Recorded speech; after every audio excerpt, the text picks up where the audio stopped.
Everyone, আশা করি তোমরা সবাই অনেক ভালো আছো, সুস্থ আছো। আমরাও ভালো আছি।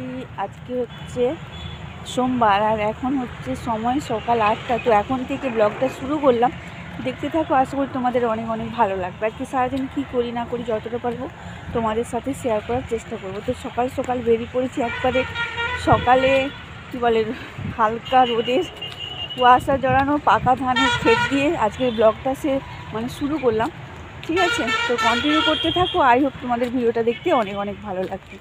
তো চলো, আবার পরে দেখা হচ্ছে। দেখো দুধারেই পাকা ধান ক্ষেত। এই দেখো, আগেও তোমাদের সাথে শেয়ার করেছি এরকম, তো আরেকবার করে দিলাম। এই পাশের মাঠে ধান কাটা হয়ে গেছে। তো চলো আবার পরে দেখা।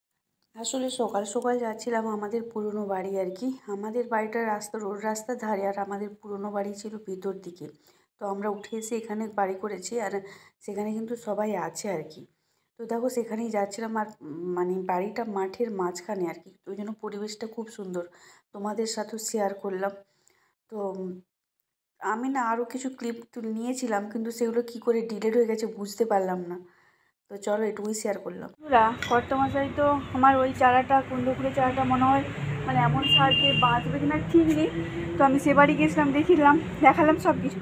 তো সেখানে এই যে এই ফুলের, এই কুন্দফুলের চারাটা এনেছি। চারা বলতে শিকড় আছে, এতে এইরকম হয়। এই যে এনেছি, 2টো ডাল এনেছি। এটা একটু মাটি দিয়ে রাখি, ঠিক আছে, লাগাবো ওটাতে। পেয়ে গেছি, ভগবান জুটিয়ে দিচ্ছি। ওটা বাঁচবে কিনা জানি না যদি।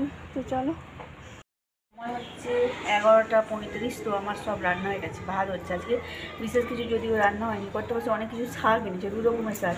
আজকে তো আমাদের এখানে হাট, তো আমাদের দেখানো হয়নি যে কী কী সবজি বাজার করে এনেছে। তো একটা ফুল গাছ এনেছে, একটা না 3টে, একটা জবা ফুলের গাছ, আর একটা গাঁদা, আর একটা চন্দ্রমল্লিকা ডালি এরকম বলেছে। আর জবা গাছটা দেখাবো তোমাদেরকে, একটা ফুল ফুটে আছে। ঠিক আছে, চলো কী রান্না করছি তোমাদের সাথে শেয়ার করি। পালং শাক, বেগুন ভাজা, মূলা শাকের ঝাল, আর এটা হচ্ছে ফুলকপি পনির আলু দিয়ে তরকারি। এই আজকে দুপুরে রান্না। আজকে নিরামিষ হয়েছে, আজকে কার্তিক সংক্রান্তি। তো আজকে নিরামিষ রান্না করেছি। তো চলো আবার পরে অনেকক্ষণ কিন্তু এখনো খাওয়া হয়নি। কর্তমার সাথে স্নান করতে গেছি। আর দেখাচ্ছি তোমাদেরকে, দাঁড়াও, জবা ফুলটা। এই দেখো বন্ধুরা, এই জবা ফুলটা নিয়ে এসছে, বুঝছো। আর একটা গাঁদা, আর একটা চন্দ্রমল্লিকা নিয়ে এসছি। এই 3টে জায়গা নিয়ে এসছি, এই 2টো আর জবা ফুল। এই জবা ফুলের রঙটা কেমন আছে তোমরা কিন্তু কমেন্ট করে জানাবে, ঠিক আছে। ক্যামেরাতে অন্যরকম লাগছে, কিন্তু টোটালি আলাদা রঙ, বুঝলে।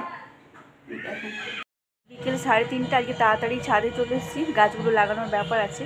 তো চলো কী গাছ লাগালাম না লাগালাম সেটা তোমাদেরকে পরে শেয়ার করছি। আগে সব কিছু রেডি করি, ঠিক আছে। নারকেল ছবড়া টবড়া সব করে ঠিক করতে হবে। ছেলে এখনও স্কুল থেকে আসেনি, ওর বাবা দাঁড়িয়ে আছে আর কি, ঠিক আছে। তো চলো সব কিছু রেডি করি। আর আজকে কীর্তন শুনতে পাচ্ছ তোমরা, হয়তো কতটা কি বুঝতে পারছি না। আজকে তো সংক্রান্তিতে নাম দিতে আসে, তো ওটাই বেরিয়েছে, ওই জন্য শোনা যাচ্ছে। চলো রেডি করি, কাজে লেগে পড়ি, ঠিক আছে। বিকেল 4টা 9, আমার নতুন গাছ লাগানো হয়ে গেছে, গাছে জল দেওয়া হয়ে গেছে, কিন্তু সব গাছ লাগানো হয়নি। সে আগের চন্দ্রমল্লিকা গাছ এটা রয়ে গেছে, টব নেই বলে।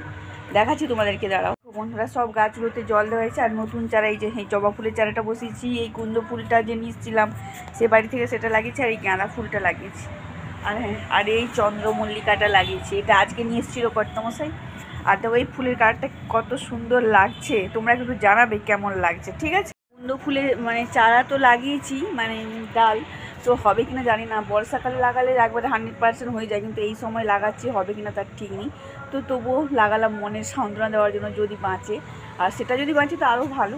তো চলো আজকের ব্লগটা এই পর্যন্তই। ভালো লেগে থাকলে অবশ্যই লাইক, কমেন্ট, শেয়ার, অবশ্যই আমার চ্যানেলটা সবাই সাবস্ক্রাইব করবে। সবাই ভালো থেকো, সুস্থ থেকো, দেখা হচ্ছে নেক্সট একটা ব্লগে। টাটা। হ্যাঁ, আজকে কিন্তু আমাদের কার্তিক পূজার নিমন্ত্রণ আছে আমাদের সে বাড়িতে, আমরা তো যাবো। তোমরা কিন্তু কমেন্ট করে জানাবে কাদের কাদের বাড়িতে কার্তিক পূজা হলো, ঠিক আছে। তো চলো টাটা।